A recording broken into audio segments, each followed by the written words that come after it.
সমাজ থেকে আমরা যেসব জ্ঞানগুলি লাভ করি সেগুলিকে সামাজিক জ্ঞান বলে। সমাজ থেকে আমরা যে সমস্ত আইন কানুন শিখি সেগুলিকে সামাজিক আইন কানুন বলে। ঠিক তেমনিভাবে সমাজ থেকে আমরা যে ধর্মীয় আচার আচরণ শিখি সেগুলিকে সামাজিক ধর্মীয় আচার আচরণ বলে, সামাজিক ধর্ম বলে। আল্লাহ যেটাকে বাপদাদার ধর্ম বলছেন, যেই ধর্ম আমরা সাধারণত লাভ করি আমাদের পূর্বপুরুষ, বাপদাদা, নানা নানি, চাচা চাচি, মামা খালু, পাড়ার আত্মীয় স্বজন এবং ধর্মীয় গুরুর কাছ থেকে। এটাকেই আল্লাহ বাপদাদার ধর্ম বলছেন। কোরআনের কয়েকটি সূরার মধ্যে বাপদাদার ধর্ম বলে অভিহিত করছেন সেইটাকেই। এখন আপনি কি ইসলাম পালন করেন না বাপদাদার ধর্ম পালন করেন? আপনি যদি সমাজের কাছ থেকে ধর্ম শিখে থাকেন তাইলে সেটাকে বাপদাদার ধর্ম বলবে। হইতে পারে সেটা ইসলাম, হিন্দু, খ্রিস্টান, মুসলিম বা অন্য যে কোনো ধর্ম। এখন আপনি যদি সামাজিকভাবে বাপদাদার ধর্ম হিসাবে ইসলাম পালন করতে থাকেন, হয়তো সেটা সঠিক পালন করতেছেন, কিন্তু আপনি তো জানেন না। না জানার কারণে ইসলাম ছাড়া অন্যান্য ধর্ম যারা পালন করতেছে ওরাও সামাজিকভাবে সেই ধর্মগুলি শিখতেছে এবং ধর্মীয় গুরুর কাছ থেকে শিখতেছে, ওরা সেটাকে বিশ্বাস করে। আপনি যদি মুসলিম হয়ে থাকেন আপনিও ঠিক তদ্রূপ। ডিফারেন্স কি আছে কোনো? আপনিও শুনে ধর্ম পালন করেন, ওরাও শুনে ধর্ম পালন করে, কোনো তফাৎ নেই। যেটাকে আল্লাহ বাপদাদার ধর্ম বলেন, এটাকে আল্লাহ ইসলাম স্বীকার করেন না। যেমনভাবে আমাদের সর্বশেষ এবং সর্বশ্রেষ্ঠ প্রিয় নবী হজরত মুহাম্মদ সাল্লাল্লাহু আলাইহি সাল্লামের কাওম, ওনার চাচা আবু জাহেল, ওনার চাচা এবং রক্ষণাবেক্ষণকারী চাচা আবু তালেব, তার দাদা আব্দুল মুত্তালিব, এবং এরা জাহান্নামী কেন? ওরা কি ইসলাম পালন করতো না? অবশ্যই তারা ইসলাম পালন করত। তারা আল্লাহকে সৃষ্টিকর্তা মানত। আপনি আমি হয়তো জীবনে একবারও কাবা তাওয়াফ করার সুযোগ পাইনি, ওরা প্রতিদিন করত। ওদের সরকারের প্রধান কাজ ছিল, প্রতিদিনের প্রধান কাজ ছিল, দিনের শুরুই হইতো কাবা তাওয়াফ দিয়ে। কিন্তু তাদের ধর্ম আল্লাহ স্বীকার করেননি। তাদেরকে আল্লাহ বাপদাদার ধর্ম বলে অভিহিত করেছেন তাদের ধর্মকে, এবং তারা অবশ্যই দোজখে যাবে। সমস্যাটা কোথায়? সমস্যাটা হচ্ছে তারা আল্লাহর সাথে সাথে লাত, মানাত, উজ্জা সহ এরা ওদের মেইন দেবী ছিল, এবং তার সাথে সাথে আরো অনেক দেবদেবীর পূজা করত। তারা মনে করত এই লাত, মানাত, উজ্জা সহ অন্যান্য দেবী এগুলি তাদের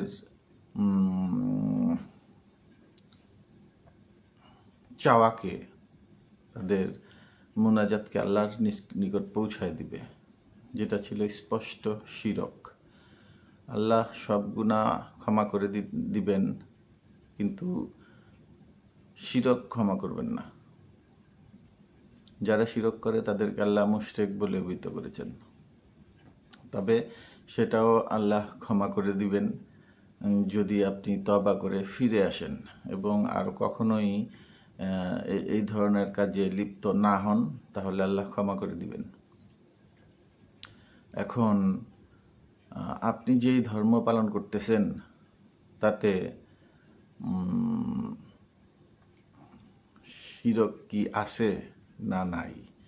আপনি কি বাপদাদার ধর্ম পালন করেন না ইসলাম পালন করেন? যদি ইসলাম পালন করেন, আপনি কিভাবে জানলেন ইসলাম পালন করেন? আপনি কি কুরআন পড়েছেন? আপনি কি কোনো নবী বা রাসূলের মুখ থেকে শুনেছেন? না। অনেকেই প্রশ্ন করতে পারে যে ভাই, নবী সাল্লাল্লাহু আলাইহি সাল্লামের আমলতেও তারা মহানবীকে ফলো করে করেই মুসলিম হয়েছে। হ্যাঁ, হয়েছে। ওনারা মহানবীর সাহাবী ছিলেন, কিন্তু তারপরেও তারা শুনে শুনে ইসলাম পালন করেনি। ওনারা কোরআন জানতেন এবং খুব ভালোভাবেই জানতেন।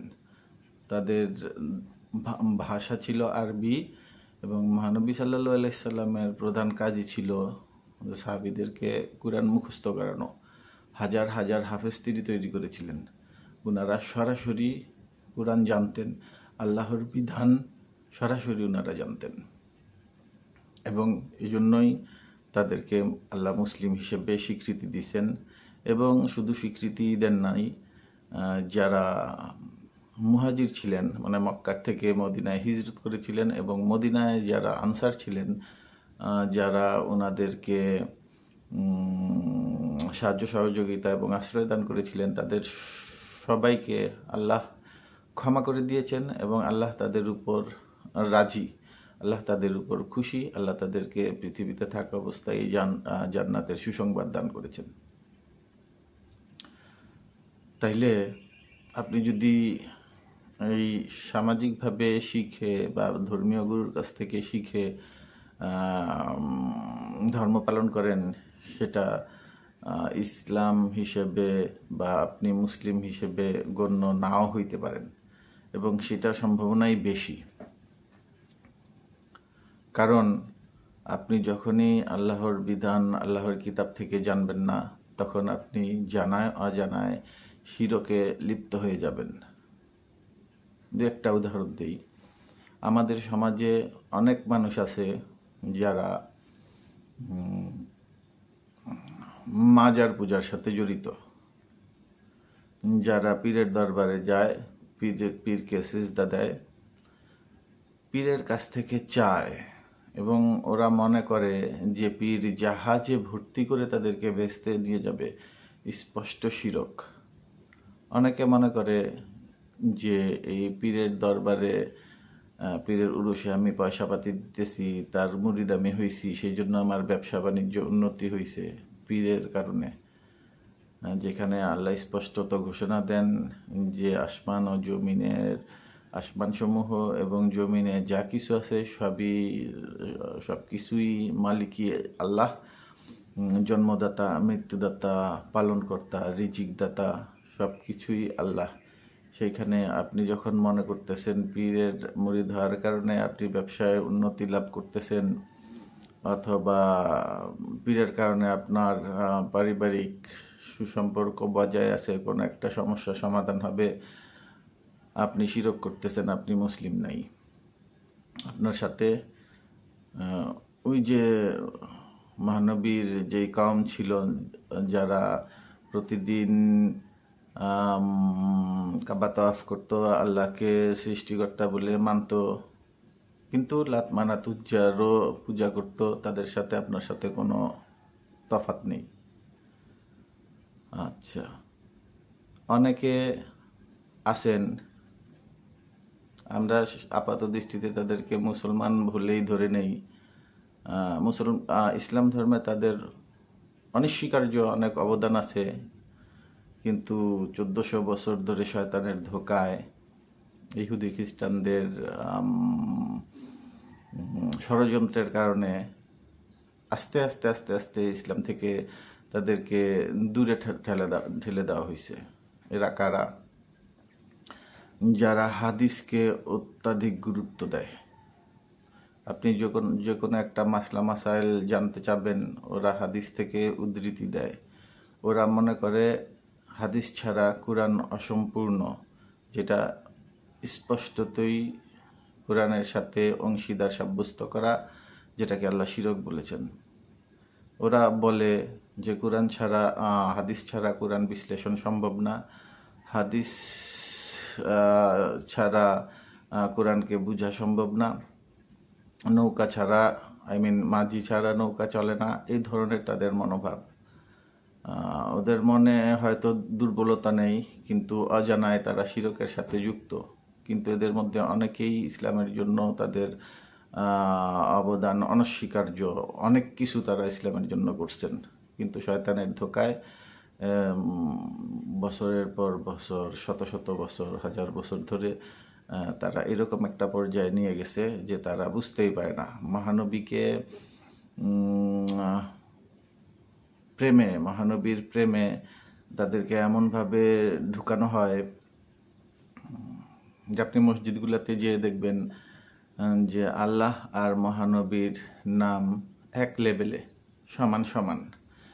মহানবী হযরত মুহাম্মদ সাল্লাল্লাহু আলাইহি সাল্লাম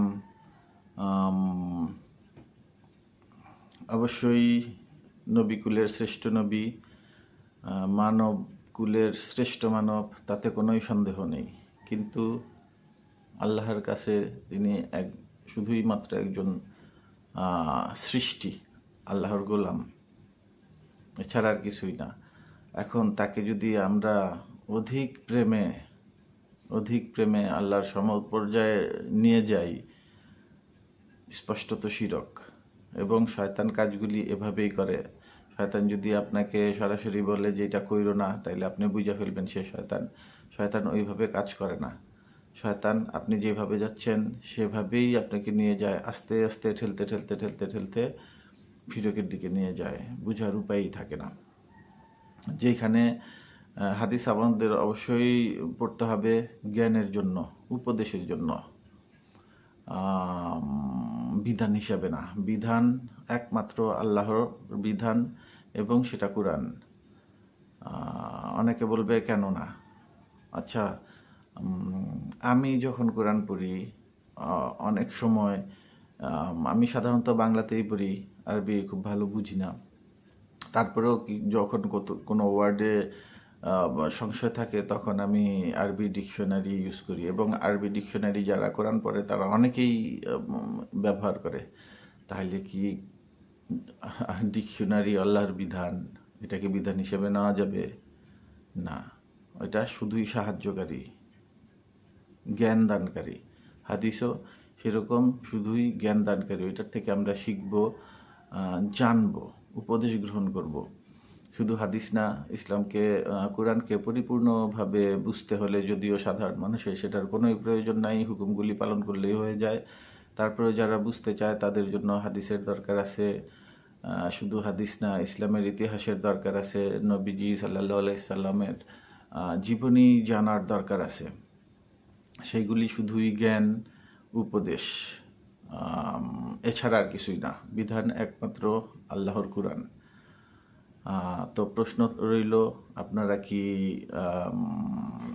বাপদাদার ধর্ম পালন করেন না ইসলাম পালন করেন? আপনি যদি মনে করেন ইসলাম পালন করেন, তাহলে অবশ্যই আপনাকে কোরআন পড়তে হবে, আল্লাহর বিধান আল্লাহর কিতাব থেকেই জানতে হবে।